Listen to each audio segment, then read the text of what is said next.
Sveiki visi, esu Ovidijus, žiedinių lenktynių dalyvis ir šiais metais dalyvausiu Turbo Trophy klasėje. Turiu misiją šioje klasėje parodyti, kad tai nėra brangi klasė ir kad įmanoma šioje klasėje pradėti dalyvauti turint 15 000 eurų biudžetą. Tai trumpai apie pačią klasę. Klasė skirta automobiliams, kurie turi turbininius variklius, nesvarbu ar tai benzininis ar dizelinis variklis, juos apribojame su restriktoriais iki 40 mm diametro. Esmė, kad varikliai neviršintų 2 litrų tūrio, kaip ir minėjau, jie gali būti benzininiai ir dizeliniai. Taip pat šioje klasėje privalomi lankai, tačiau jie gali būti puslankiai, bet mes rekomenduojame naudoti pilnos konfigūracijos saugos lankus dėl jūsų saugumo, tačiau galite dalyvauti, jeigu ir turite puslankius. Šioje klasėje taip pat yra mono padanga Zestino Akrova 07A UHP.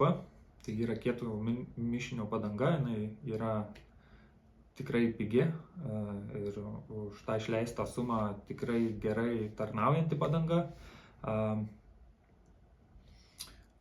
Manau, kad tai yra pagrindiniai šios klasės reikalavimai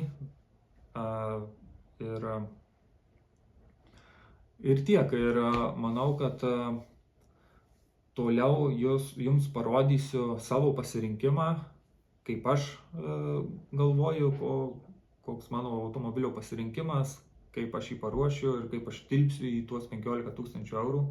Aišku, kiekvienas ruošiantis automobilį, manau, priims savus sprendimus, tiesiog aš noriu parodyti, su kokiomis minimaliomis modifikacijomis galima jau dalyvauti šioje klasėje. Klasė yra B lygos, tai yra pradedančiųjų lyga. Trasoje važiuosime su papildomomis saugumo, kaip čia įvardinti, saugumo stabdymo, saugumo zonomis, kad neįsilėktume per daug. Tai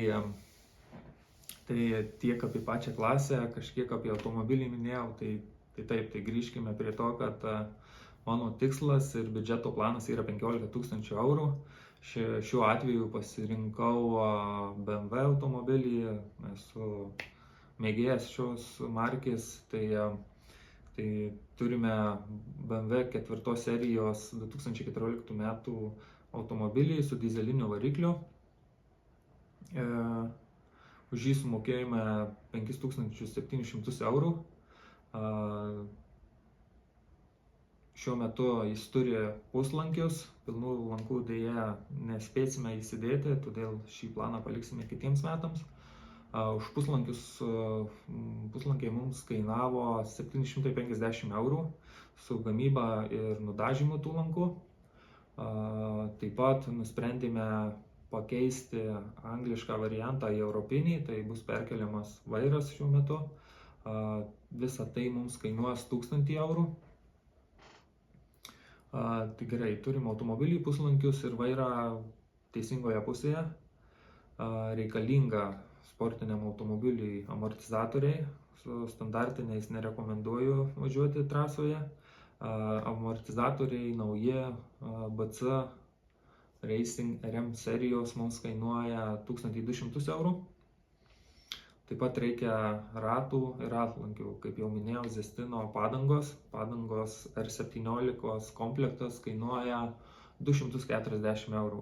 Kaip pavyzdys, pačius ratlankius nupirkti kainuos daug daugiau, tai ratlankiai, manau, kainuos kažkur apie 500 eurų plus padangos. Taip pat reikės saugumo įrangos salone. Tai yra sėdynė, diržai, sėdynės laikikliai, tinklelis, gesinimo įranga, gesintuvas. Visa tai kainuos 1000 eurų. Manau, tikrai tilpsime į šios rėmus. Taip pat reikėtų gerinti stabdžio efektyvumą, kadangi tai dizelinis variklis, stabdžiai ganėtinai maži, tai bus dedami šiek tiek efektyvesni nuo to pačio BMW, tiesiog galingesnio stabdžių sistema. Jie taip pat mums kainuos iki 1000 eurų. Kaip ir su salonų paruošimu turėtų čia būti viskas. Kas laukia toliau? Toliau reikės tų automobilis, kad turėtų pašalintą tiek bagažinės, tiek kapoto užraktus originalius ir įdėti sportinius užraktus. Tai šie užraktai ir tempimo kilpos. Tai nėra brangus dalykas, tikrai tilpsime į 200 eurų. Ko dar nepaminėjau? Tai nepaminėjau tai, kad variklis yra dizelinis. Lyginant BMW dizelinį ir benzininį, tai benzininis yra kur kas galingesnis, originaliai turintis 180 kW, dizelinis šiuo atveju turi tik 135, tai atliksim šiokias tokias minimalias modifikacijas variklio ir tam darbui esam paskyrę dalims 1000 eurų. Tai galbūt tai bus šiek tiek našesnė turbina telpanti į reglamento nustatymus, didesnis interkuleris ir purkštukai, siurblys, kažkas tokio. Tai visa laukia ateityje, tiesiog piešiu vaizdą jums ir pats savo, kokie tie rėmai ir koks automobilio paruošimo planas, kad tilpti į tuos 15 000. Tai čia tikriausiai šone sudėsiu, kiek plius minus iškalbėjom, aptartų, kalbėtų modifikacijų laukia ir jau yra padaryta. Ir tai tikrai įmanoma tilpti į tuos 15 000 eurų. Tai mano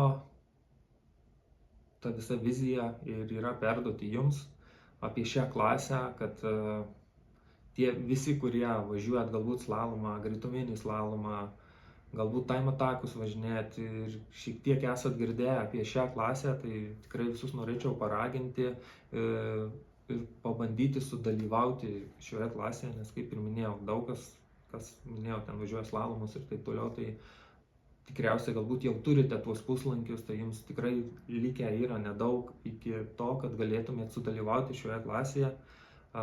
Jeigu nedrąsu ar kažko nežinot, šis video yra tam, visą laiką drąsiai galite kreiptis į mane, aš tikrai noriai jums padėsiu.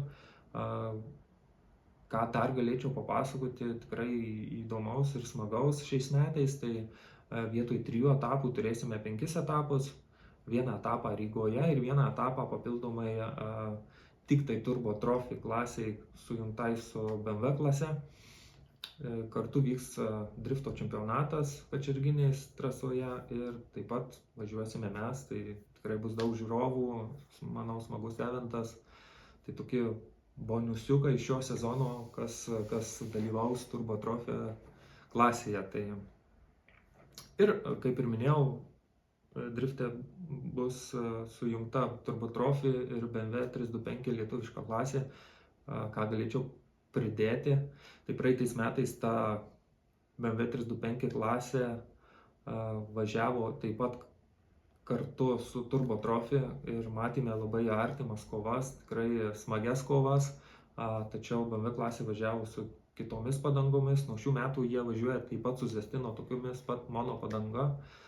Tai manau bus dar artimesnė kova ir tas visas gridas bus tikrai gražus žiūrėti ir kaip iš dalyvio pusės tai tikrai smagu, nes dalyvių skaičius taip pat auga. Planuojame, kad turėsime 10 dalyvių, vien tik tai Turbo Trophy, prisidės BMW klasė, tai virš 10 dalyvių su tomis pačiomis padangomis.